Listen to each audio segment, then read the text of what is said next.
Screw the scale. I'm going to tell you why this may be a good idea, may also be a terrible idea.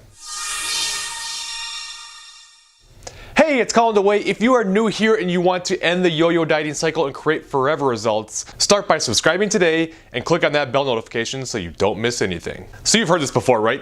You've probably said it before. Screw the scale. You get really frustrated with it. And actually, sometimes we can see really nice changes in body composition without that scale moving. So sometimes we do have to say, screw the scale. But that doesn't mean there's no value in the scale, and today I'm actually going to talk about why people who tend to weigh themselves more frequently typically see better results in weight loss and have better weight control long term. But stick around to the end of the video because I'm going to give you the exact method that I recommend for people and how to create a better relationship with the scale. So believe it or not, there is quite a bit of research that supports when people weigh themselves more frequently, they tend to see better results in weight loss and have better weight control. In fact, there was even a meta-analysis that was done that said that self-weighing for the most part isn't associated with adverse psychological outcomes. So why would this be? Well, I actually think there's a few reasons for this. One of them being if you're only weighing yourself every once in a while, you're putting a lot more stock and control into that one weigh-in, and it puts a big emphasis on every time you step on the scale. Whereas if you weigh yourself more frequently,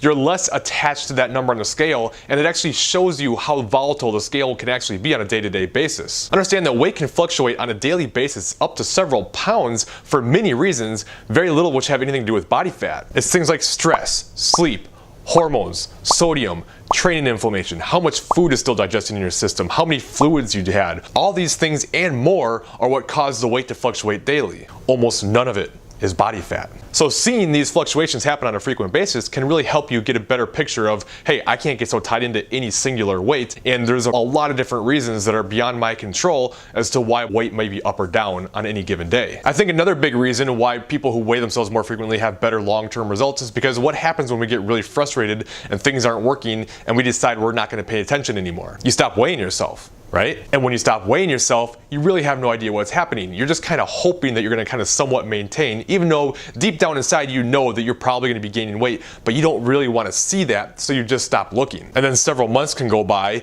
and you finally step back on the scale and you don't understand what the hell just happened. I just gained 40 pounds. Where did that come from? But if you had kept weighing yourself, even though you weren't putting in the work, you would see the weight starting to creep up a little bit more than you would like, and that would probably help you put on the brakes before things got out of hand. So the scale can have plenty of value. The trick is you can't let that number dictate your emotions and your work ethic. It's simply data, and you are more than just data. I'm curious, do you let the scale affect your emotions and how hard you work, or have you been able to separate your emotions from the scale? Comment below and let me know. I think part of the problem is I truly believe that happiness is literally the difference between expectation and what you actually get. And if you expect big drops in weight all the time, or if you have unrealistic expectations, it becomes really frustrating to not see things move the way you would hope. Now, with all this said, I'm not sitting here and saying that the scale tells the whole story. It most certainly does not. And we have all seen people who have seen dramatic changes in body composition without the scale moving or even sometimes going up. I'm currently sitting around 178 pounds, and I've been at this weight many different times in my life, but the changes that I see in body composition over those different times is pretty dramatic. Especially if you look at me from a few years ago when I had to have surgery and I was told I could not go to the gym and do any type of lifting at all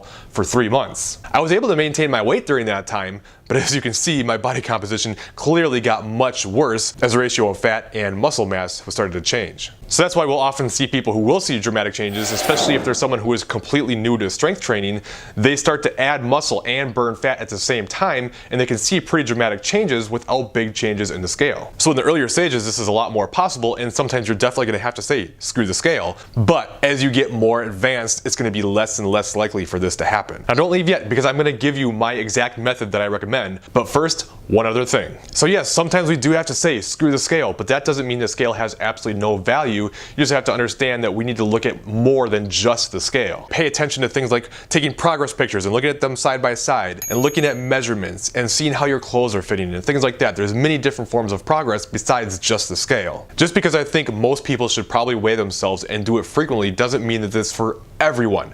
We have to always take into account everybody's different personalities and what makes them tick, and certain things work better for certain people. I've worked with well over 200 people at this point, and this process I'm about to give you works for almost everybody. But I would say of those people, maybe about 4 or 5 of the people just were not able to do it because they just get too attached to that scale and they get too freaked out by any changes, and it just beats them down and puts them in a bad mental spot. So like I said, you have to know yourself and what makes you tick, but I do feel like most people will create a better relationship with the scale if they follow this method. So here's what I recommend.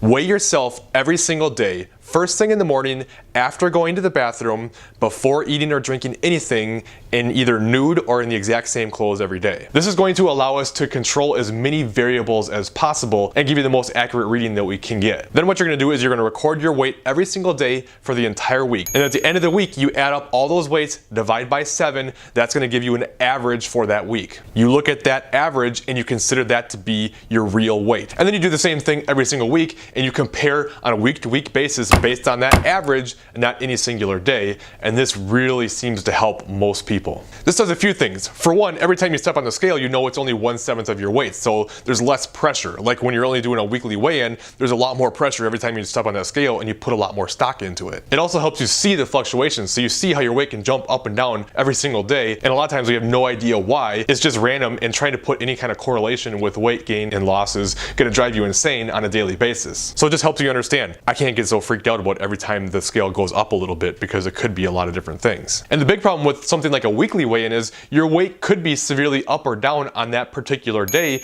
but you wouldn't know it because you have no prior data. So maybe at the end of the week, you step on that scale and it's down 2 or 3 pounds. Maybe you were dehydrated, ate most of your food earlier in the day, had really low sodium, etc., etc., etc. You were down a couple pounds from what your normal weight would be. So you think, great, I'm down 2-3 pounds, awesome. But in actuality, that was probably too low and an inaccurate reading. And then you jump on the scale the next week and all of a sudden you see that it's up 3 pounds. Well, maybe that day you got on the scale and you were feeling bloated and you were feeling a little hormonal, or you had a lot of sodium the day before, or you ate a lot of food late at night. There could be a lot of reasons for it to be elevated. So while the scale on, say, like a Saturday to a Saturday could show a 3-pound increase, if you did an average for both weeks, you could actually show like a 1.5 to 2 pound loss between the 2 weeks, because it's going to give you much more accurate data and you're seeing something that's more realistic and not just one tiny snapshot in time. So all this adds up to not putting so much pressure on the scale, not getting so freaked out about daily fluctuations, and just seeing the bigger picture. And this, for a lot of people, helps create a better relationship with the scale. Now do this next. I want you to check out this video that talks about how many meals per day that you should eat and what science shows as the best meal timing to lose weight. Ooh, ooh, ooh.